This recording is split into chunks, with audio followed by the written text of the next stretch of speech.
Episode 30. The candles all went out at once. The only light now came from the silvery ghosts who were drifting about, talking seriously to the prefects, and from the enchanted ceiling, which, like the sky outside, was scattered with stars. What with that and the whispering that still filled the hall, Harry felt as though he were sleeping outdoors in a light wind. Once every hour, a teacher would reappear in the hall to check that everything was quiet. Around 3 a.m, when many students had finally fallen asleep, Professor Dumbledore came in.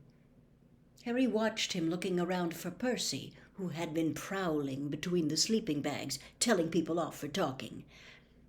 Percy was only a short way away from Harry, Ron, and Hermione, who quickly pretended to be asleep as Dumbledore's footsteps drew nearer. "Any sign of him, Professor?" asked Percy in a whisper. "No. All well here. Everything under control, sir." "Good. There's no point in moving them all now. I've found a temporary guardian for the Gryffindor portrait hole. You'll be able to move them back in tomorrow." "And the fat lady, sir?" "Hiding in a map of Argyllshire on the 2nd floor. Apparently she refused to let Black in without the password, so he attacked. She's still very distressed, but once she's calmed down, I'll have Mr. Filch restore her." Harry heard the door of the hall creak open again, and more footsteps. "Headmaster?" It was Snape. Harry kept quite still, listening hard. "The whole of the 3rd floor has been searched. He's not there. And Filch has done the dungeons. Nothing there either. How about the astronomy tower? Professor Trelawney's room? The owlery?" "All searched." "Very well, Severus. I didn't really expect Black to linger." "Have you any theory as to how he got in, Professor?" asked Snape.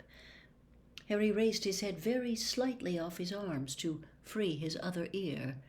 "Many, Severus, each of them as unlikely as the next." Harry opened his eyes a fraction and squinted up to where they stood. Dumbledore's back was to him, but he could see Percy's face rapt with attention, and Snape's profile, which looked angry. "You remember the conversation we had, Headmaster, just before the start of the term?" And Snape, who was barely opening his lips as though trying to block Percy out of the conversation. "I do, Severus," said Dumbledore, and there was something like warning in his voice. "It seems almost impossible that Black could have entered the school without inside help. I did express my concerns when you appointed. I do not believe a single person inside this castle would have helped Black enter it," said Dumbledore. And his tone made it so clear that the subject was closed that Snape did not reply.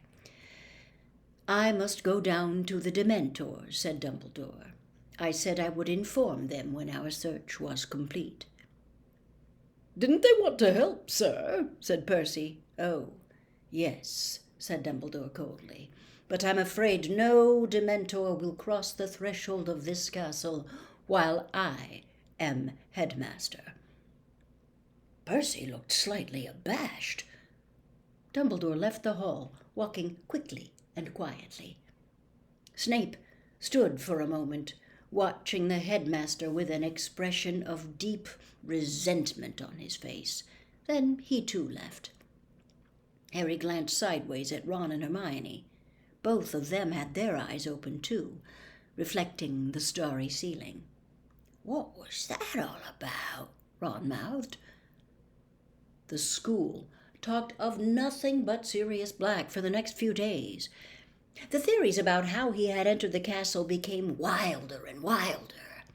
Hannah Abbott from Hufflepuff spent much of their next herbology class telling anyone who listened that Black could turn into a flowering shrub. The fat lady's ripped canvas had been taken off the wall and replaced with the portrait of Sir Cadogan and his fat grey pony. Nobody was very happy about this. Sir Cadogan spent half his time challenging people to duels, and the rest thinking up ridiculously complicated passwords, which he changed at least twice a day. "He's a complete lunatic," said Seamus Finnegan angrily to Percy. "Can't we get anyone else?" "None of the other pictures wanted the job," said Percy, frightened of what happened to the fat lady. "Sir Cadogan was the only one brave enough to volunteer." Sir Cadogan, however, was the least of Harry's worries. He was now being closely watched. Teachers found excuses to walk along corridors with him, and Percy Weasley, acting, Harry suspected, on his mother's orders, was tailing him everywhere like an extremely pompous guard dog. To cap it all, Professor McGonagall summoned Harry into her office with such a somber expression on her face, Harry thought someone must have died. "There's no point in hiding it from you any longer, Potter," she said in a very serious voice. "I know this will come as a shock to you, but Sirius Black—" "I know he's after me," said Harry wearily. "I heard Ron's dad telling his mum. Mr. Weasley works for the Ministry of Magic." Professor McGonagall seemed very taken aback. She stared at Harry for a moment or two, then said, "I say, well, in that case, Potter, you'll understand why I don't think it's a good idea for you to be practicing Quidditch in the evenings, out on the field with only your team members. It's very exposed, Potter." "We've got our first match on Saturday," said Harry, outraged. "I've got to train, Professor." Professor McGonagall considered him intently. Harry knew she was deeply interested in the Gryffindor team's prospects. It had been she, after all, who suggested him as Seeker in the first place. He waited, holding his breath.